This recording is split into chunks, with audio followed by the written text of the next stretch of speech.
अस्सलाम वालेकुम रहमतुल्लाह।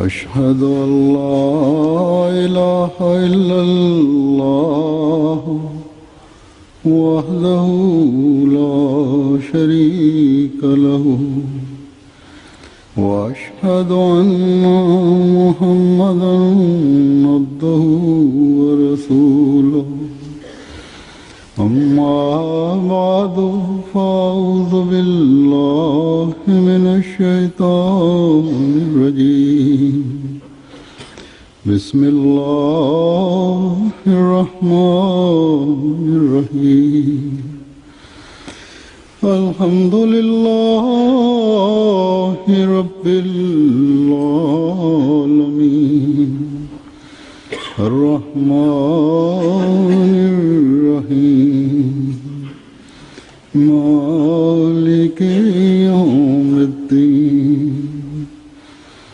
إياك نعبد وإياك نستعين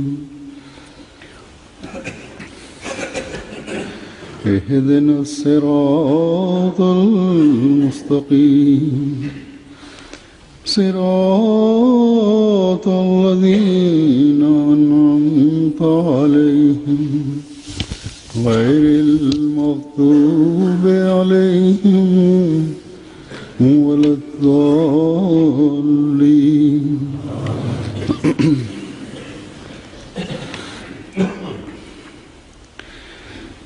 आज जमात अहमदिया के लिए इंतहाई खुशी और बरकत का दिन है जिसमें जुमे की बरकत भी शामिल हो गई क्योंकि आज के दिन आज से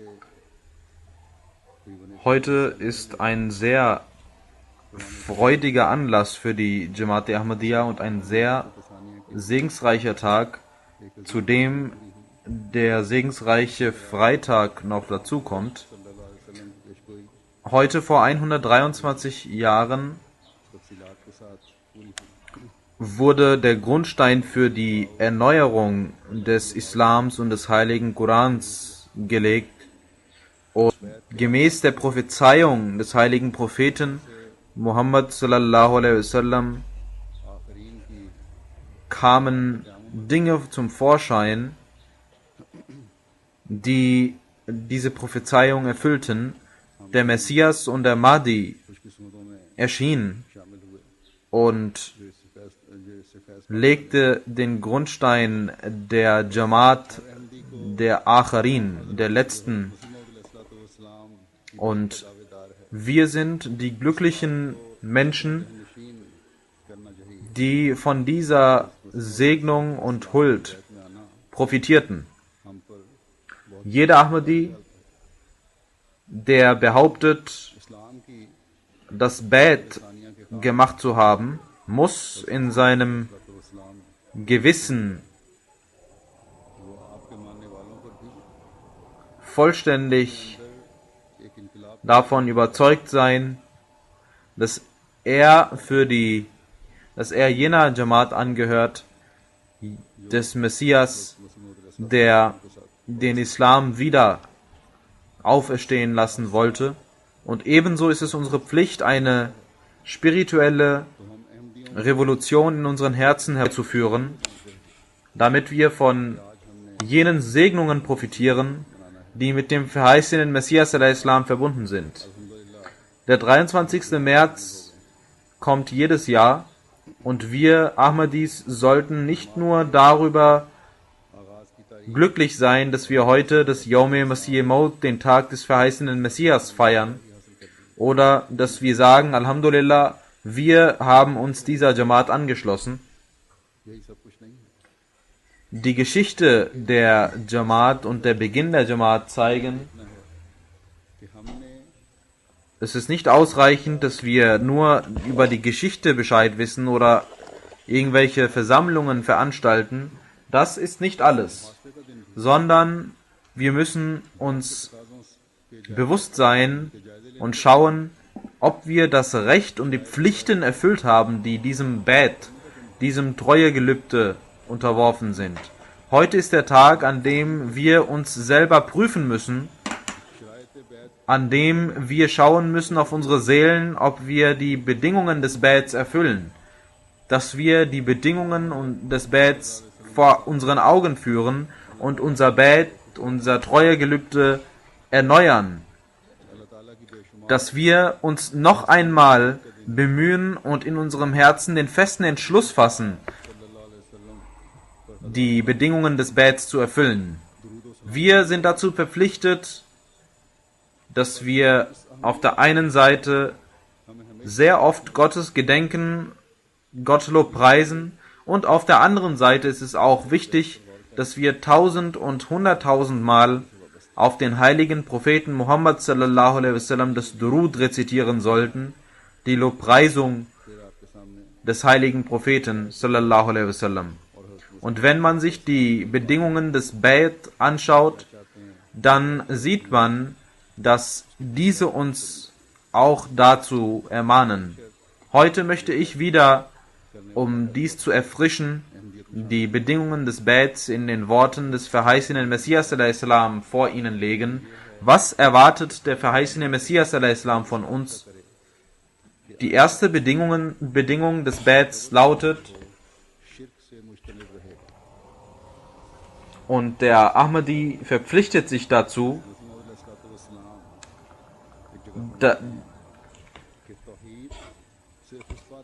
der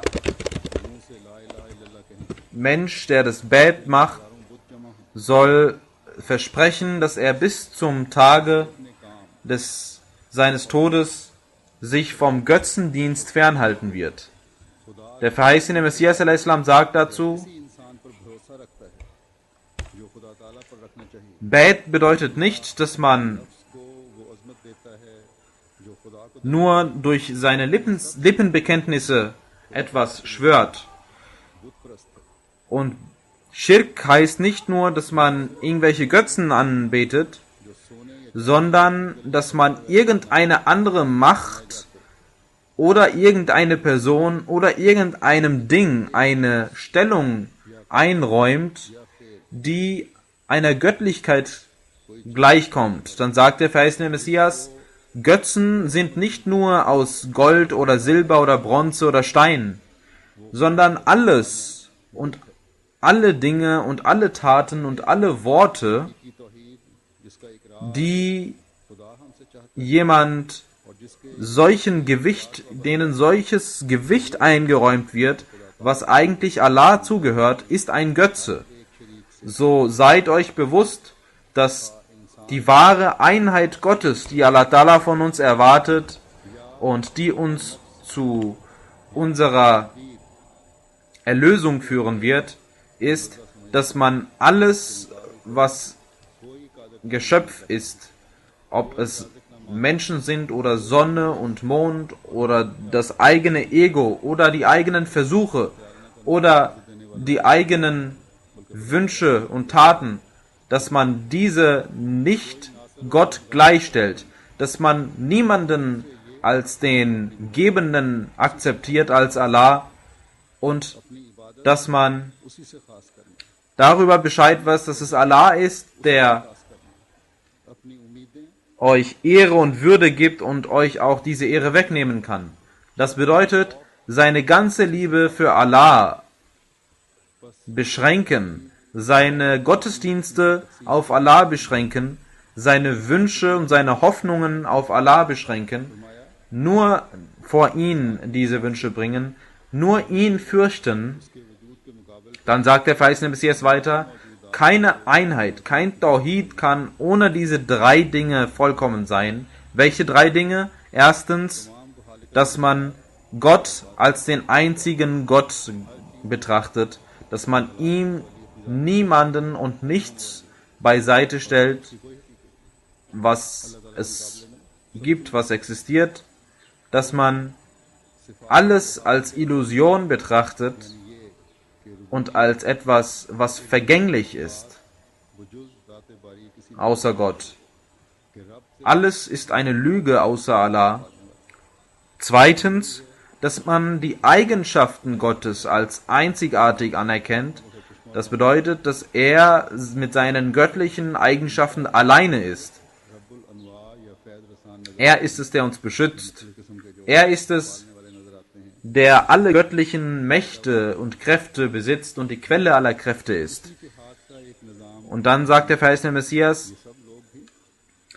Menschen, die offenbar oder scheinbar als Beschützer auftauchen oder die man als Gebende wahrnimmt, sind in der Tat Menschen von Allah, die durch ihn für bestimmte Aufgaben eingesetzt worden sind. Und drittens, dass man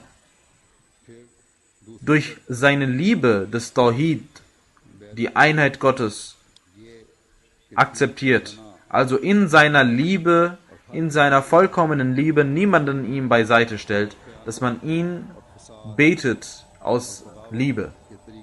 Die zweite Bedingung des Bets lautet,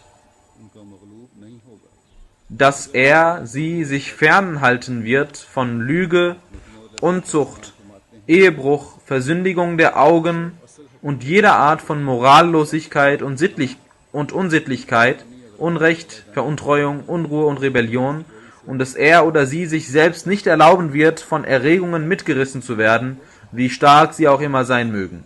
Dazu sagt der verheißene Messias al-Islam, in der Tat, solange der Mensch nicht von diesen Dingen abhalten kann, die ihm von dem wahren Weg abhalten, die ihm davon wegtun, kann er nicht als wahrhaftiger Mensch bezeichnet werden. Denn ein Mensch, der nur dann die Wahrheit sagt, wenn ihm nicht zu Schaden kommen kann, aber wenn er bei Gefahr seines Lebens, seines Eigentums nicht die Wahrheit sagt, dann unterscheidet er sich nicht von Verrückten oder Kindern.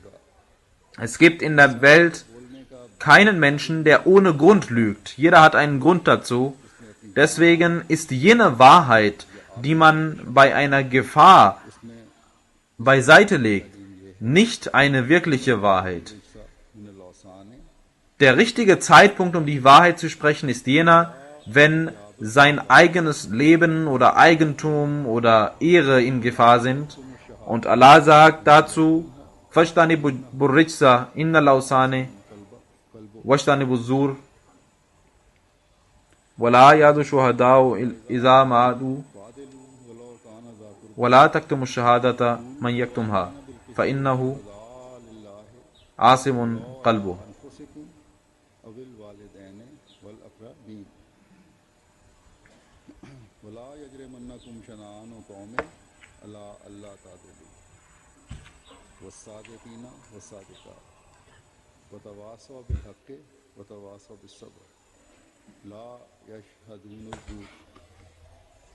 इसके तर्जुमे में आप फरमाते हैं कि बुतों की परस्तिश और झूठ बोलने से परहेज करो। यानी झूठ भी एक बुत है जिस पर भरोसा करने वाला खुदा का भरोसा छोड़ देता है। Die Übersetzung lautet, die der verheißene Messias al-Islam gemacht hat, ihr sollt abhalten von Götzen und von Lüge, denn die Lüge ist auch ein Götze. Wer sich auf die Lüge verlässt, der verlässt Gott. Und wer lügt, der hat Gott von seinen Händen verlassen. Wenn ihr Zeugnis ablegen sollt, dann tut dies mit Wahrheit. Und wer dies nicht tut, er ist ein Sündiger. Und wenn ihr sprecht, dann sollt ihr nur das sprechen, was der Wahrheit entspricht und der Gerechtigkeit entspricht. Obwohl ihr dadurch irgendeinen nahen Menschen verlieren könnt und gegen ihn aussagen müsst. Und jedes Zeugnis von euch soll für Allah sein. Ihr sollt nicht lügen. Wenn durch die Wahrheit euer Leben in Gefahr besteht oder das Leben eurer Eltern oder anderer nahe Menschen wie Söhne und so weiter, dann sollt ihr immer noch die Wahrheit sagen und kein Volk soll euch davon abhalten, die Wahrheit zu sprechen. wahrhaftige Männer und wahrhaftige Frauen werden Preise und Lohn erhalten. Sie sind es, die auch andere zur Wahrheit aufrufen und nicht sich in Gesellschaft der Lügner sich begeben. Dann sagt der verheißene Messias a.s. weiter, प्यार ना करो जिनसे इस गुनाह के वकूअ का अंदेशा हो जो जना ihr sollt nicht dem Ehebruch nahen, also auch solche Gesellschaften meiden, wo euch diese Gedanken kommen können. Ihr sollt nichts tun, was euch dieser Sünde nahe bringen kann. Denn Ehebruch führt euch zu weiteren Sünden. Heute gibt es verschiedene Programme im Fernsehen, im Internet und so weiter, die genau diese Unzucht lehren und weiter in Sünden den Menschen begeben. Sie sollten auch vor der Unzucht und Versündigung der Augen sich in Acht nehmen. Und das ist auch das, was der verheißene Messias gesagt hat. Er sagt weiter, der Weg des Ehebruchs und der Unzucht ist sehr gefährlich. Was ist euer Ziel? Euer Ziel ist das Wohlgefallen Allahs, und diese Sache hält euch davon ab. Dann sagt der verheißene Messias weiter über Versündigung der Augen. Der heilige Koran hat alle Dinge, die in der Natur des Menschen liegen, beachtet und euch eine Lehre gegeben. Er sagt, जिससे उनके नफूस का तज़किया होगा फुरूज से मुराद das sind die Taten, die सुराख है जिसमें कान वगैरह euch davon abhalten, den Weg Allahs zu führen, und mit den Furuj, mit den Löchern, sind nicht nur solche gemeint, die direkt die Unzucht begehen können, sondern alle Sinnesorgane. आखिरकार इंसान Und ihr sollt wissen, dass ihr von diesen Dingen abhalten sollt. Dann sagt der verheißene Messias weiter, हुक्म जैसा कि औरतों को है मर्दों को भी वैसा ही ताकीदी हुक्म है dass Allah sowohl den Männern als auch den Frauen auferlegt hat, आज हलाल और हराम का इम्तियाज खुदा ताला के अहकाम die Geschlechtertrennung zu praktizieren. आदात रस्म Ihr sollt eure Augen vor Versündigung abhalten, ihr sollt fasten, ihr sollt alle schlechten und üblen Traditionen हर एक शख्स इस दरवाजे में दाखिल हो euch davon abhalten, denn diese फरमाते हैं sind Dinge, die euch von der Tür des Islams abhalten. Dann sagt der verheißene Messias weiter, जो ये दूसरे मजहब के लोग wenn als diese Menschen हद तक और शायरुल्लाह से नफरत उनमें आ गई और दुनिया उनकी जिद vom Wege Allahs weggingen und sich in den Luxusgütern der Welt verloren haben, hat Allah, genauso wie Halaku Khan und Genghis Khan, hat Allah durch diese Menschen auch die Muslime geprüft, denn im Himmel wurde gerufen, O ihr Kuffar, ihr sollt diese Händler umbringen. Das bedeutet, dass diese Heuchler schlimmer sind als die Kuffar, als die Verleumder, als die Leugner. और तुमसे अलग होते हैं कि तुमने खुदा ताला के कायम करदा सिलसिले में शमूलियत इख्तियार कर ली है उनसे दंगा या फसाद मत करो Ihr sollt euch nicht jenen Leuten zugesellen, die euch verlassen haben, sondern sollt für sie beten, dass er ihnen die Augen öffnet. Ihr sollt durch euer Vorbild zeigen, dass ihr den wahren Weg gegangen seid. Schaut, ich bin auserwählt worden, um euch dazu zu ermahnen, dass ihr euch fernhalten sollt vor jedem Ort der Unzucht und der Sünde. Ihr sollt nicht Sünde mit Sünde antworten. Ihr sollt einen solchen Ort verlassen, bei dem Sünden begehen werden. Und wenn ich höre, dass ein Mensch, der dieser Jamaat anhört, sich mit jemandem gestritten hat, dann schmerzt dies mich. Und Allah möchte dies nicht, dass jene Jamaat, die als Vorbild für die Welt dienen soll, einen Weg geht, der nicht dem Taqwa entspricht. Und ich sage euch, dass Allah जमात में होकर सब्र और बर्दाश्त से काम नहीं लेता sagt, wenn ein Mensch dieser Jamaat angehört und sich nicht in Geduld übt, dann gehört er tatsächlich nicht dieser Jamaat an. कि मुझे लोग गंदी गालियां दें, Der verheißene Messias sagt, मामले को खुदा के सुपुर्द कर दो, तुम इसका फैसला नहीं ich werde beleidigt, aber ihr sollt diese Sache Allah überlassen. Ihr sollt diese Beleidigungen anhören und euch nicht davon in Erregung mitreißen lassen.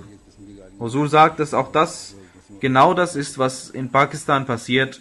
Die Menschen beleidigen den verheißenen Messias al-Islam और उसका सिर्फ हल यही है कि दुआएं की जाएं, बहुत दुआएं की जाएं। und die Lösung lautet nur, dass man betet und dass man immer wieder betet. वो बात मानो जिस पर अकल Dann sagt der verheißene Messias al-Islam, और खुदा की किताबें इस पर ihr sollt jene Sache annehmen, die dem Gewissen am nächsten ist. बदनजरी न करो और हर Denn Allah sagt im Heiligen Koran, ihr sollt nicht Unzucht begehen, noch sollt ihr lügen und Versündigung der Augen. नफसानी जोशों से मगलूब मत हो। Davon sollt ihr euch fernhalten und von jeder Art von Morallosigkeit und Unsittlichkeit, Unrecht und Veruntreuung. Ihr sollt das 5-malige Gebet verrichten, denn durch das 5-malige Gebet kann der Mensch eine Revolution in sich hervorrufen. Ihr sollt den heiligen Propheten lobpreisen und das Durud rezitieren, denn er war es, der euch Allah zeigte, der euch Gott zeigte. ये कि बिला Naga Die dritte Bedingung des Bets lautet, हुक्म खुदा dass er oder sie regelmäßig die 5 täglichen Gebete in Übereinstimmung mit den Geboten Gottes und denen des heiligen Propheten sallallahu alaihi wasallam darbringen wird und dass er oder sie sich nach besten Kräften bemühen wird, regelmäßig das Tahajjud zu verrichten und Segensgebete für den heiligen Propheten sallallahu alaihi wasallam zu sprechen und dass er oder sie es sich zur täglichen Gewohnheit machen wird, um Vergebung für seine Sünden zu bitten und dass er sich aus tiefster Liebe heraus jeden Tag der Wohltaten Gottes erinnern und ihn lobpreisen und verherrlichen wird. Der verheißene Messias al-Islam sagt dazu, आसमान पर तुम इस वक्त मेरी जमात शुमार किए so hört denn ihr alle, die ihr euch selbst für Mitglieder meiner Gemeinde haltet, nur wenn ihr wahrlich den Pfad der Rechtschaffenheit wandelt, nur dann werdet ihr im Himmel meiner Gemeinde zugerechnet werden. Vollzieht somit eure 5 Gebete in solcher Gottesfurcht und im Bewusstsein der Gegenwart des allmächtigen Gottes, als ob ihr ihn mit euren eigenen Augen sehen würdet. Beachtet auch die Tage des Fastens ernsthaft um Allahs Willen, indem ihr ihre Erfordernisse erfüllt. Jeder von euch, der der Zakat unterliegt, muss Zakat zahlen. Auf gleiche Weise muss jeder, für den Pilgerfahrt zur Pflicht geworden ist und der keinen Grund hat, davon ausgenommen zu werden, die Pilgerfahrt vollziehen. Tut gute Taten auf die beste Weise und weist das Übel mit Widerwillen zurück. Denkt daran, dass keine eurer Taten, denen Taqwa, Gottesfurcht und Rechtschaffenheit fehlt, jemals von Gott angenommen wird. Eine Handlung des Guten ist nur jene, die in Taqwa wurzelt. Keiner Handlung, der diese Wurzel erhalten bleibt, wird jemals erlaubt werden, verlustig zu gehen.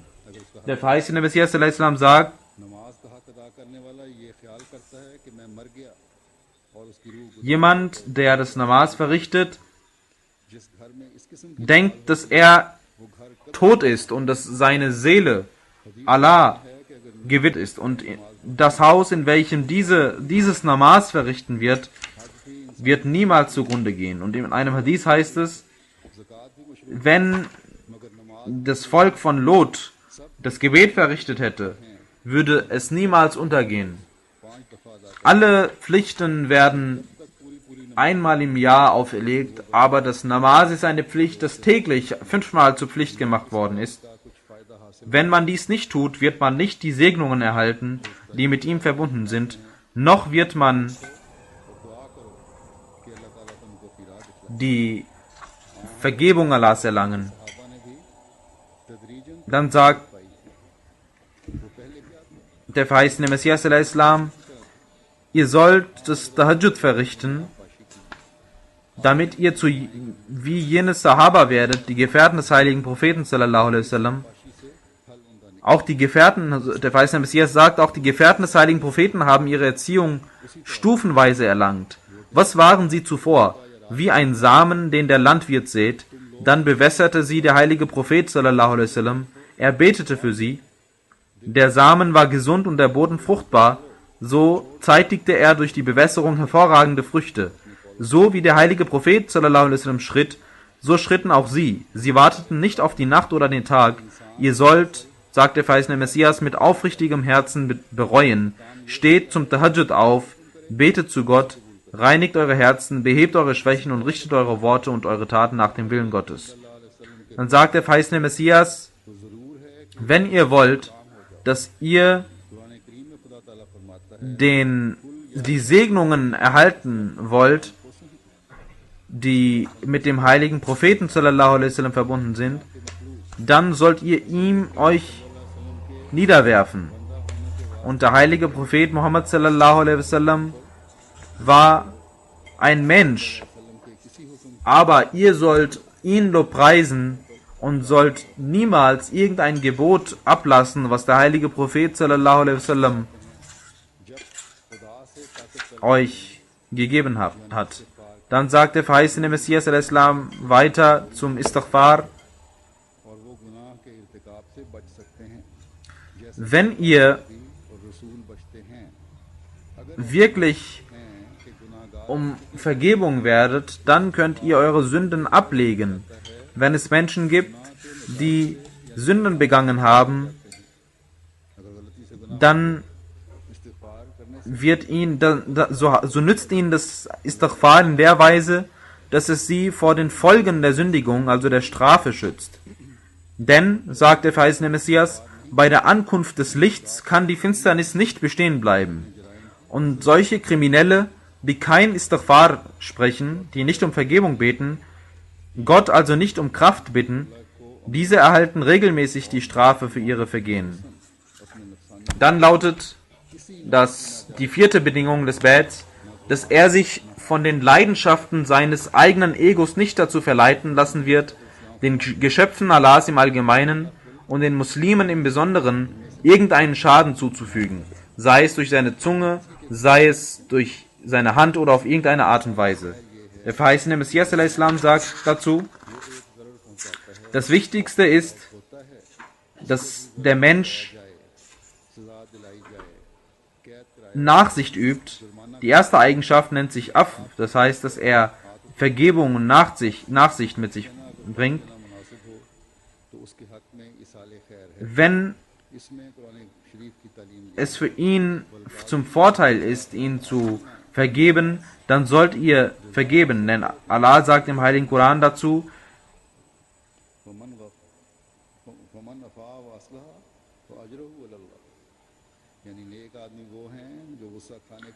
die Rechtschaffenen sind die, die den Zorn unterdrücken, wo Zorn am Platz wäre, und den Mitmenschen vergeben, wo es angebracht ist. Die Vergeltung für eine Schädigung ist eine Schädigung im gleichen Ausmaß. Wer aber vergibt und dadurch Besserung und keine Verschlechterung der Lage bewirkt, das heißt die Vergebung bei passender Gelegenheit ausübt, dessen Lohn ist sicher bei Gott.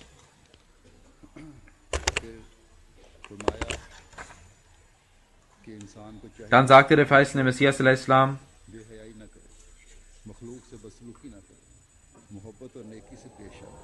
der Mensch sollte die Geschöpfe Allahs lieben. Er sollte nicht durch sein Ego jemanden Schaden zufügen, sondern liebevoll sollte er sein. Dann sagt der verheißene Messias al-Islam, ihr sollt um Vergebung bitten. Warum habt ihr Angst vor den Gesetzen der Welt, aber nicht vor den Gesetzen Allahs?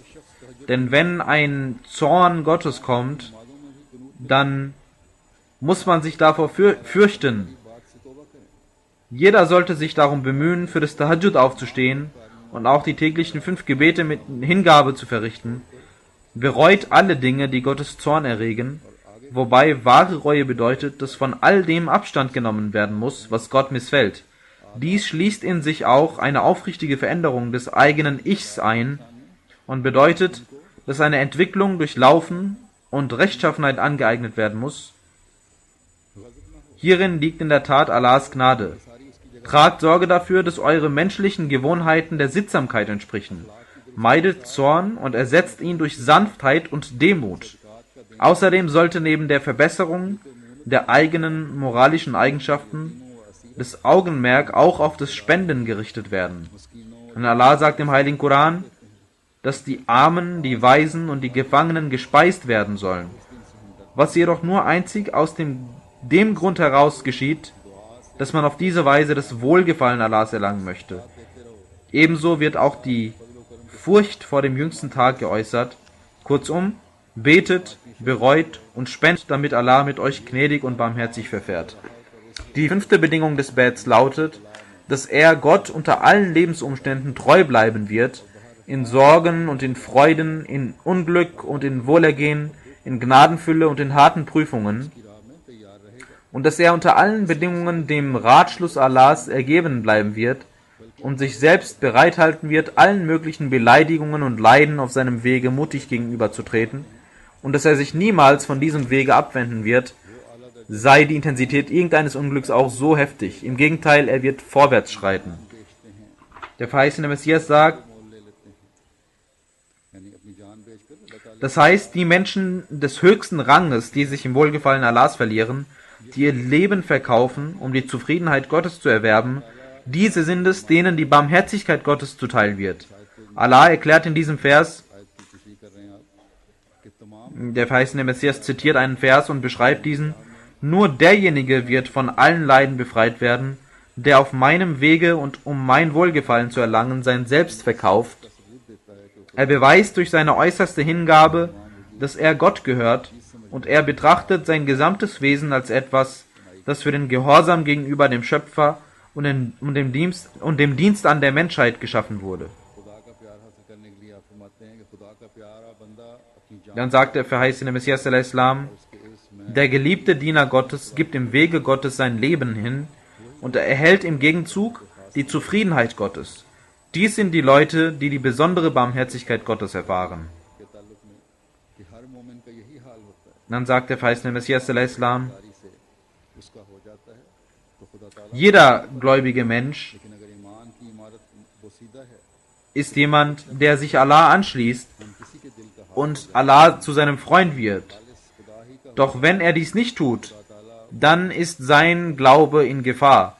Wir möchten nicht über die Herzen anderer richten, doch wenn er wirklich Allahs gehört, dann wird Allah sich ihnen offenbaren. Und Allah sagt, ihr sollt euer Ego zunichte machen. Deswegen sage ich meiner Jamaat jedes Mal, ihr sollt nicht stolz darauf sein, dass ihr das Bett gemacht habt. Was bringt es, die Hand auf eine Hand zu legen? Doch jemand, der wahrhaft sich dafür entschließt, dem werden die Sünden vergeben. Und der wird treu bleiben. Die 6. Bedingung lautet, dass er nicht islamische Gebräuche und die Befolgung seiner niederen Gelüste aufgeben wird und dass er sich selbst vollkommen der Autorität des heiligen Koran unterwerfen wird und dass er das Wort Gottes und die Aussprüche des heiligen Propheten sallallahu alaihi wasallam zu den bestimmenden Grundsätzen auf jedem Schritt seines Lebensweges machen wird. Ich möchte erst ein Hadith präsentieren. In einem Hadith heißt es, Hazrat Amr bin Auf berichtet, dass der heilige Prophet Muhammad sallallahu alaihi wasallam sagte,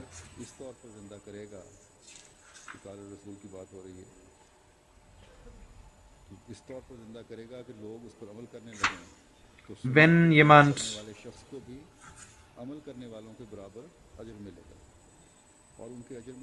wer auch immer meine Praxis wieder aufleben lässt, sodass die Leute beginnen danach zu handeln, so wird diese Person genauso viel Lohn empfangen wie diejenigen, die danach handeln.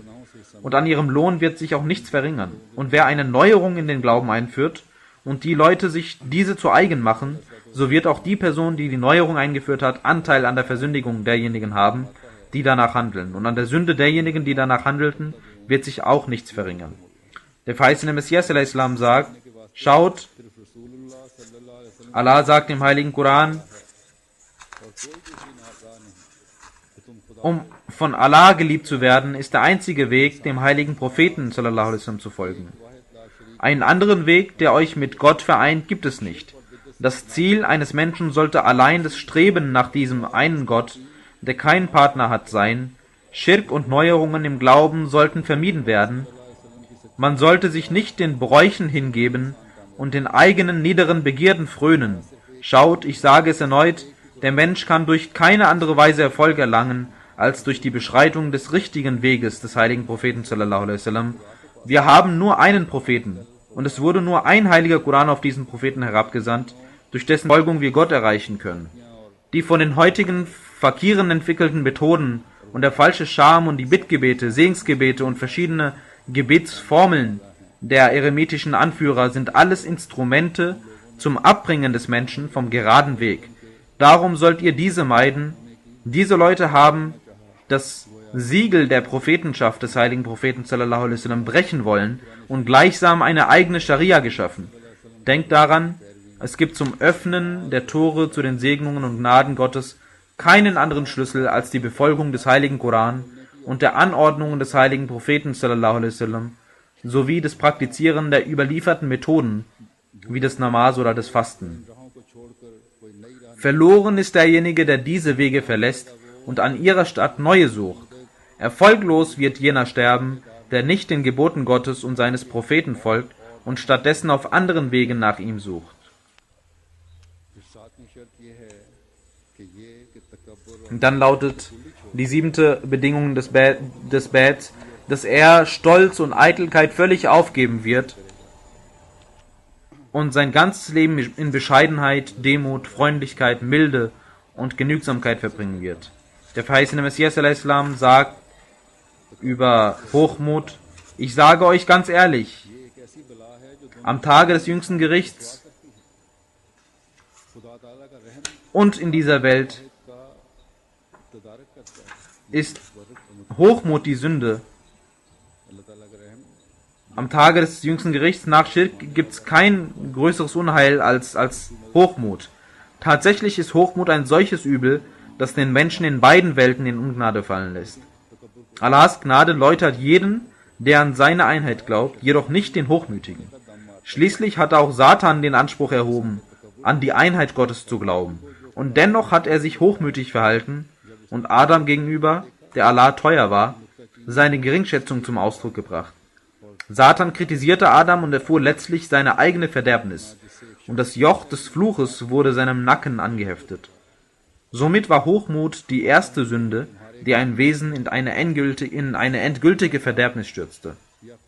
Dann sagt der verheißene Messias weiter: Ihr werdet keine Annahme finden, solange euch irgendwelche Facetten von Hochmut, Heuchelei, Narzissmus oder Trägheit innewohnen, und trügt euch nicht mit einigen wenigen Dingen, die ihr bereits erreicht habt, indem ihr sagt, dass nur diese in eurer Macht standen, denn Allah wünscht von euch, dass euer gesamtes Wesen einen Wandel erlebt, und er erwartet von euch einen Tod. Hiernach wird er euch erneut zum Leben erwecken.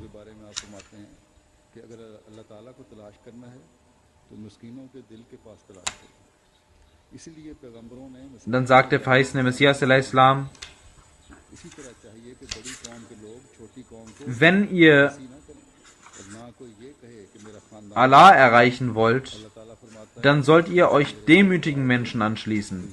Und ihr sollt nicht sagen: Dies ist auch der Grund, weshalb die Propheten Allahs sich gänzlich in Bescheidenheit kleideten. Demzufolge ist es wichtig, dass die Bürger großer Staaten nicht die kleinen Länder verspotten. Ebenso ist es aber auch bedeutend, dass niemand von sich annimmt, eine hohe Abstammung zu besitzen. So erklärt Allah selbst: Wenn du vor mich treten wirst, werde ich dich nicht nach deiner familiären Abstammung fragen. Meine Frage wird sich vielmehr auf deine Taten beziehen. Ähnlich lauten auch die Worte des heiligen Propheten sallallahu alaihi wasallam gegenüber seiner Tochter Fatima. Er sagte: Allah fragt nicht nach der Abstammung. Wenn du eine schlechte Tat begehst, so wird Allah diese nicht aus dem Grunde verzeihen, dass du die Tochter des Propheten bist. Deshalb solltest du immer auf das achten, was du tust. Die 8. Bedingung des Bets lautet, dass er den Glauben, die Hochschätzung des Glaubens und die Sache des Islam für sich kostbarer erachten wird als sein Leben, Reichtum, Ehrungen, Kinder und alle anderen liebenswerten Dinge. Der verheißene Messias al-Islam sagt, dass der Islam von uns ein Lösegeld verlangt. Was ist das Lösegeld? Unser Sterben auf diesem Wege. Dies ist der Tod, von dem das Leben des Islam, das Leben der Muslime und die Manifestation des lebendigen Gottes abhängen. Das ist es, das mit anderen Worten als Islam bezeichnet wird. Diesen Islam wünscht Gott nun wiederzubeleben.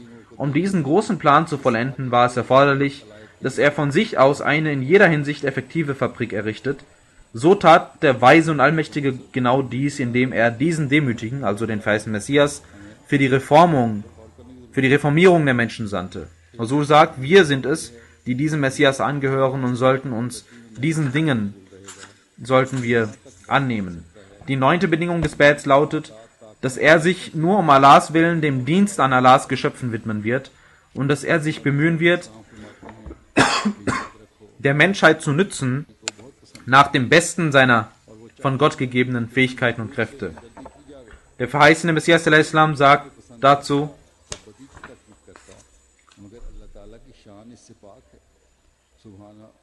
denkt daran, Allah liebt Gutes und er wünscht, dass man Mitgefühl gegenüber seiner Schöpfung zeigt.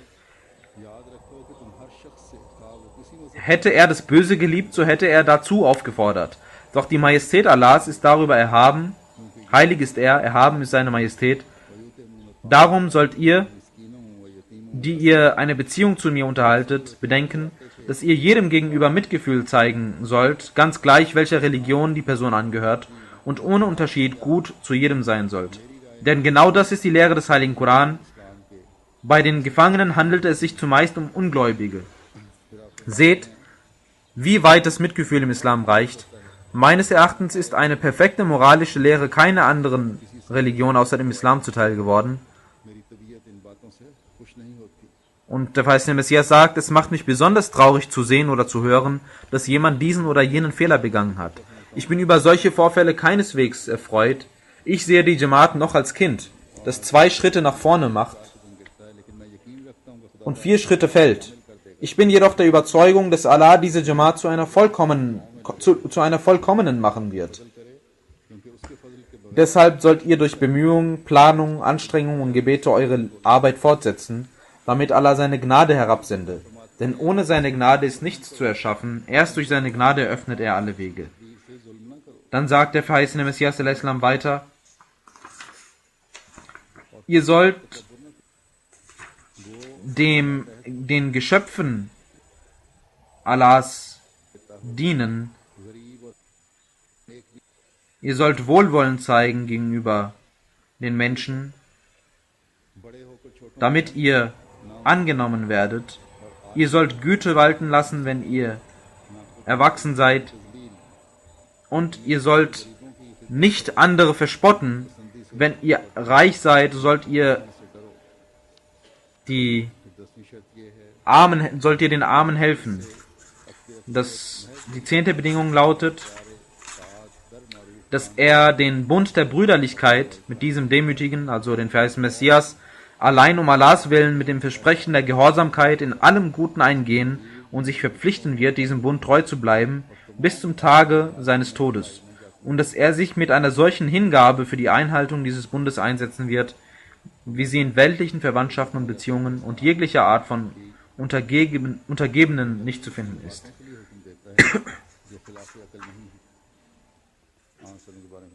Der verheißene Messias al-Islam sagt, dass dieser Prophet gebietet ihnen solche Dinge, die nicht der Vernunft widersprechen, und verbietet ihnen jene, von denen auch die Vernunft abrät. Und er erklärt die reinen Dinge für erlaubt und die unreinen für verboten. Und er nimmt den Völkern jene Last, die sie bedrückt hatte, und er befreit sie von den Jochen um ihre Nacken, die sie daran hinderten, ihre Köpfe zu heben. Drum werden jene, die an diesen Propheten glauben und ihn durch ihren Beitritt stärken und ihm helfen und dem göttlichen Licht folgen, das mit ihm herabgesandt wurde, von den Leiden dieser Welt und der nächsten Welt verschont bleiben. Das sind also die Gebote und die Verbote, die man einhalten muss, sagt Huzur, und Erlösung kann man nur dadurch erlangen. Dann sagt der verheißene Messias al-Islam weiter, ihr sollt zu mir rennen, denn jetzt ist die Zeit, zu mir zu kommen. लेकिन जो Und wer das schafft, der hat हूँ कि वो तूफान में अपने तईं डाल रहा है im letzten Augenblick hat er sich mir सच्चा zugewandt und kann errettet werden vor dem Sturm. Ich bin jener aufrichtige Mensch, der Schatten des heiligen Propheten sallallahu alaihi wasallam ist. Ich bin sein Schatten, der in diesem Zeitalter geschickt wurde und den die Menschen nicht anerkannten, nämlich der Schatten des heiligen Propheten Muhammad sallallahu alaihi wasallam. Dann sagt der verheißene Messias sallallahu alaihi wasallam weiter: और तुम अब हमें नसीहत करते हुए आखिर में बयान है और तुम ए मेरे अजीज Der verheißene Messias sagt zu uns: वजूद की सरसब्ज शाखो जो खुदा ताला की रहमत O meine Lieben, तुम पर है मेरे सिलसिला बैत में दाखिल meine geliebten Menschen, die ihr euch mir angeschlossen habt, इस्लाम में खुदा का ihr sollt, फरमाते हैं ihr, die ihr alles in diesem Wege अजीज हैं gebt, कि मेरा दोस्त कौन है wer sind meine geliebten Menschen? Wer ist mein Freund? Wer ist mein Geliebter? मुझे कौन पहचानता है Nur der, der mich und meinen Stand kennt. कि मैं भेजा गया हूँ Und wer kennt meinen Stand? Nur der, der mit Sicherheit glaubt, dass ich von Gott gesandt worden bin und dies in derselben Weise glaubt, wie geglaubt wird an jene, die von Gott gesandt werden. Diese Welt hier wird mich nicht akzeptieren, denn ich bin nicht von dieser Welt, aber jene, deren Seelen mit der anderen Welt verwandt sind, werden mich akzeptieren. Der, der sich von mir zurückzieht, der zieht sich von ihm zurück, der mich geschickt hat. Der, der sich mit mir verbündet, verbündet sich mit dem, von dem ich komme. Ich halte ein Licht in meiner Hand. Jene, die zu mir kommen, werden ganz sicher ihren Anteil an diesem Licht bekommen. Aber jene, die in Irrleitung oder Misstrauen verfallen und von mir weglaufen, werden in die Dunkelheit einkehren. Ich bin die unüberwindbare Festung, die für euch heute errichtet worden ist. Derjenige, der in mich einkehrt, rettet sich vor Dieben und Räubern und wildem Getier. Aber der, der es vorzieht, entfernt von meinen Wänden zu leben, riskiert sein Leben überall, auf allen Seiten. Sogar seine Leiche wird vielleicht nicht übrig bleiben. Und wer kehrt in mich ein? Nur der, der schlechte Sitten aufgibt und Sitten der Reinheit annimmt, der die krummen Pfade ablehnt und den geraden Pfad einnimmt, der sich von Satan losschneidet und sich mit dem allmächtigen Gott verbündet als einer seiner gehorsamen Diener. मगर ऐसा करने पर फकत Jeder, der dies macht, gehört mir und hat mir angeschlossen. Aber nur solche Menschen können das schaffen, die wahrhaft sich in Gott auflösen. Und wenn sie in dieser Liebe verbrennen, dann schickt Allah ein Wasser und er löscht dieses Feuer und gibt ihnen Ruhe. Er verbrennt also sein Ego in einem Feuer durch seine Reinigung und dieses Feuer wird gelöscht, als ob das Feuer nicht vorhanden sein würde. Dann schreitet er voran, bis die Seele Allahs in ihm sich einnistet und Allah sich in seinem Herzen manifestiert. Er richtet einen Boden in seinem Herzen. Dann wird ihm eine reine Menschenseele gegeben und ein neuer Gott kommt in ihm und eine neue Beziehung zu Gott entsteht und er erhält alle Segnungen des Paradieses in dieser Welt. Das ist also die Lehre, die Erwartungen des verheißenen Messias al-Islam. Wenn wir diese befolgen, dann kommen wir dem nahe, was der verheißene Messias al-Islam von uns verlangt hat. Wenn wir wirklich uns dem verheißenen Messias anschließen. Heute müssen wir uns prüfen, unsere Herzen prüfen, ob wir diese Bedingungen erfüllen, ob wir unser Leben danach ausrichten. Möge Allah unsere Fehler, unsere Sünden beseitigen. Möge er uns die Kraft geben, reine und spirituelle Veränderungen in uns hervorzurufen. Wenn wir gute Dinge, fromme Dinge haben, dann möge er uns dazu befähigen, dass wir diese Frömmigkeiten, diese Rechtschaffenheiten weiter voranschreiten lassen, damit wir dem Grund und den Bedingungen des Bets des verheißenen Messias al-Islam gerecht werden können. Ich habe noch einige Notizen zu Pakistan gehabt, weil in Pakistan wird heute das Yom Pakistan gefeiert, कि दुआ करें कि जिस Tag des Pakistan. Und ich möchte vor allem die Ahmadis, die Pakistan angehören, dazu aufrufen, dass sie für dieses Land beten sollten. Möge Allah dieses Land erretten. Und zwar für die Ahmadis. Denn die Ahmadis waren es, die für dieses Land gebetet haben, die Opfer erbracht haben. Ich möchte einige Ereignisse, einige Weisheiten noch präsentieren, inwieweit die Ahmadis sich diesem Land gewidmet hatten und haben und Opfer erbracht haben für dieses Land. Es gab eine Zeitung, Dor Jadid. उसने Diese Zeitung में लिखा तो schrieb im Jahre 1923 über Chaudhry Zafrullah Khan Sahib: उन्होंने जो यकीन मुसलमाना ने पंजाब के नुमाइंदे कहलाने का जायज़ हक रखते हैं Alle Muslime, die sich als Vertreter der Muslime bezeichnen in dem Punjab Council, haben sich dazu entschlossen, den geehrten Zafrullah Khan Sahib zum Vertreter der Muslime zu machen.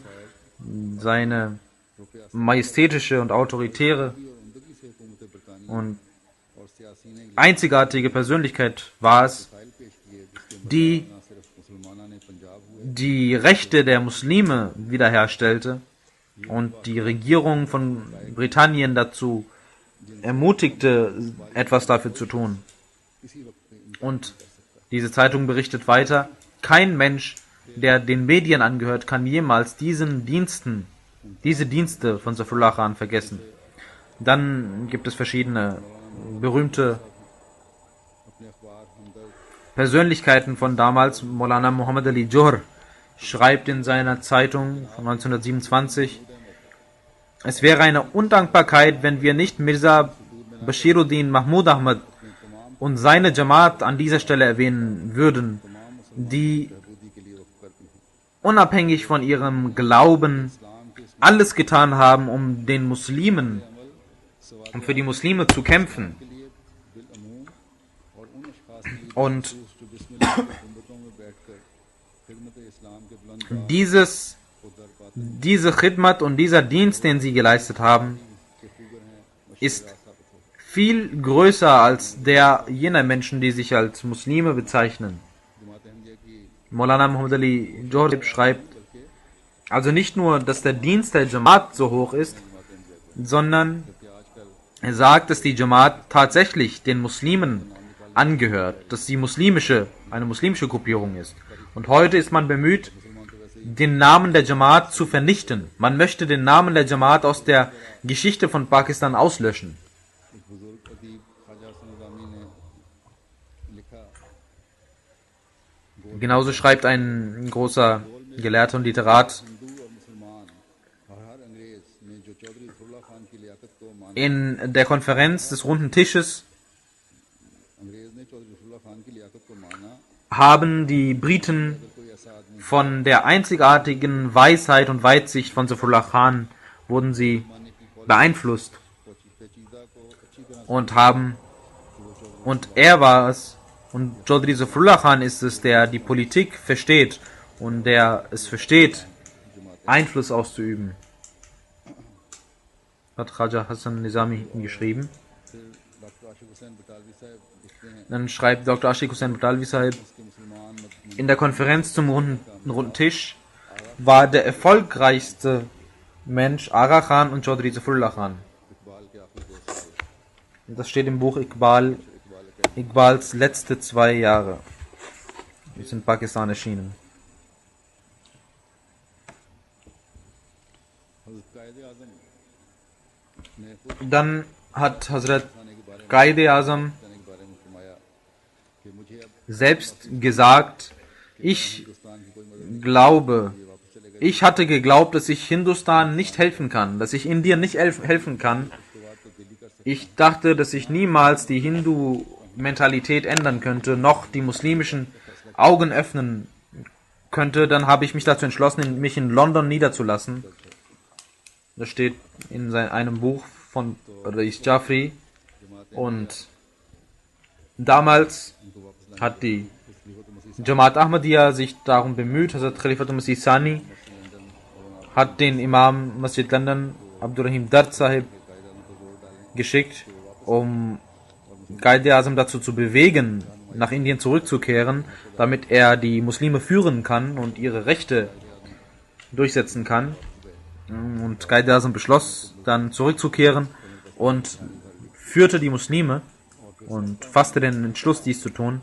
Und er sagte, eloquent persuasion of the human left of the Imam left me no escape.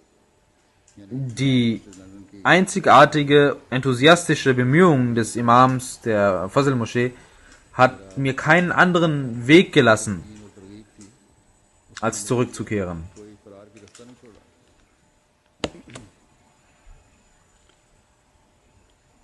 फिर मशहूर सहाफी Dann schreibt ein berühmter Journalist, Mohammed Shafi, कि ये मिस्टर लियाकत अली खान और मौलाना अब्दुर्रहीम दर्द इमाम es waren Liaquat Ali Khan und Maulana Abdurrahim Dard, die Herrn Muhammad Ali Jinnah dazu aufriefen, seinen Entschluss zu ändern und zurückzukehren nach Indien, um wieder sich der Politik anzuschließen und die Muslime zu führen.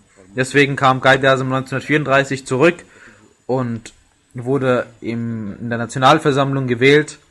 1981 11 सितंबर में. Er steht in seinem Buch von 1981.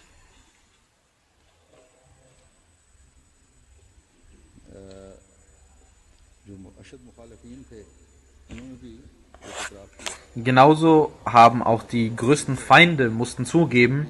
Majlis Ihrar schreibt in einem Artikel, in einem Buch von 1946, कि मिस्टर जिन्ना ने कोयटा में तकरीर की Mr. Jinnah hielt in Quetta eine Rede करने की. und die Politik von Mirza Mahmud hat er angenommen, hat er gelobt und alle Mirzais haben die Muslim League gewählt. मशहूर अहले हदीस आलिम मौलवी मीर Ibrahim Und dann schreibt Ibrahim Sialkoti, Ahle Hadith, in seinem Buch Perami Hidayat etc. इस्लामी झंडे Die Ahmadis इस बात की दलील है कि वाकई haben sich unter dem Banner des Islams versammelt, मुस्लिम लीग ही मुसलमानों की वाहिद denn es war Muslim League, मुसलमान भी हैं. die wahre Vertreter der Muslime war, und die Ahmadis haben dazu großen Beitrag geleistet. Boundary commission के सामने जो Chaudhary Dann hat Chaudhry Saifullah Khan Sahib im Boundary Commission auch gearbeitet und Hassan Nizami schreibt अल्फाज में लिखते हैं नवाए वक्त आजकल तो im Nawai Waqt. Heute ist diese Zeitung feindlich gesinnt gegenüber der Jamaat, diese Zeitung Nawai Waqt, weil man natürlich den weltlichen के बानी थे वो लिखते हैं Dingen verfallen ist. Aber damals schrieb dieser Herr, Khan साहब ने 4 Tage lang hat Zafrullah Khan in dieser Konferenz sehr weise und argumentative Diskussionen geführt. Und Allah ist es, der einem zu Erfolg verhilft, aber Zafrullah Khan war es, der die Muslime führte. Und alle Muslime waren sich einig, dass ihr Vertreter das Beste getan hat, um ihre Rechte zu bekommen. Zafrullah Khan hat durch seine Aufrichtigkeit seine Pflichten erfüllt, und wir sind davon überzeugt, dass alle Muslime von Punjab ohne Unterschied von Glauben und von Gruppenzugehörigkeit ihm dankbar sind. जो 53 के फसादात हुए हैं Als im Jahre 1953 मामला पेश हुआ जस्टिस Munir die Unruhe gegen die Jamaat sehr groß war, schrieb ein Richter, कि boundary commission के फैसले में गुरदासपुर इसलिए हिंदुस्तान में शामिल कर दिया गया कि अहमदियों ने एक खास रवैया es wird behauptet, dass die Ahmadis Khan ने जिन्हें कायदे आजम ने इस मुल्क के सामने dafür gesorgt hätten, dass Zilla Gurdaspur मामूर किया था खास nach Indien kommt, लेकिन अदालत हाजा का sir aber der Präsident Justice Munir schreibt, er ist selber Mitglied dieses Boundary Commissions gewesen, er इस बहादुर bezeugt, wie Zafrullah Khan अपना फर्ज समझता है जो sich darum bemüht hat, Gurdaspur के मामले um Gurdaspur zu gewinnen. Boundary commission के अहकाम Das ist eine Wahrheit, die niemals जिस शख्स को इस geleugnet werden kann. Und wer record का मुआयना कर सकता है, die Lust dazu hat, soll sich die Unterlagen anschauen.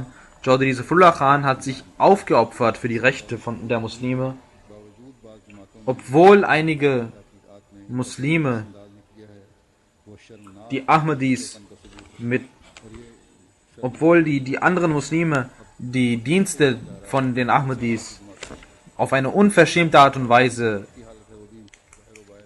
verwischen, schreibt dieser Herr. Und auch heute, sagt Huzur, schreibt die Presse Lügen gegen die Jamaat. Deswegen sollten sie für unser Land Pakistan beten, dass Allah dieses Land vor jener Katastrophe bewahrt, der dieses Land scheinbar entgegenkommt. Amen.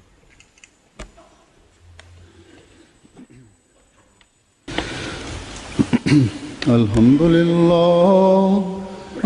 لله نحمده ونستعينه ونستغفره ونؤمن به ونتوكل عليه ونعوذ بالله من شرور أنفسنا ومن سيئات أعمالنا من يهده الله فلا مضل له ومن يضلل فلا هادي له ونشهد أن لا إله إلا الله ونشهد أن محمدا عبده ورسوله عباد الله رحمكم الله إن الله يأمر بالعدل والإحسان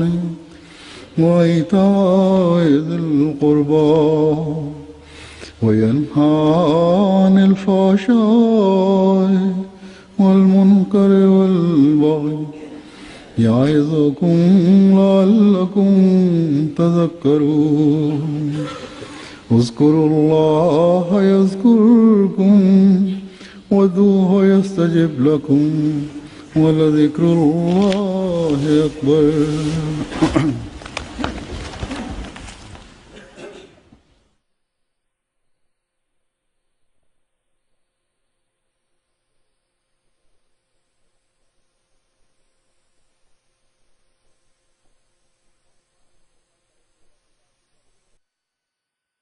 नजरें उठा के अपनी देखो जरा खुदारा के चांद और सूरज करते हैं क्या इशारा। जिसके थे मुंतजिर वो शाहकार आ गया है, वो गुलजार रश के गुलजार आ गया है। जिसके थे मुंतजिर वो शाहकार आ गया है, वो गुलजार रश के गुलजार आ गया है। दीने मोहम्मदी का गमख्वार आ गया है।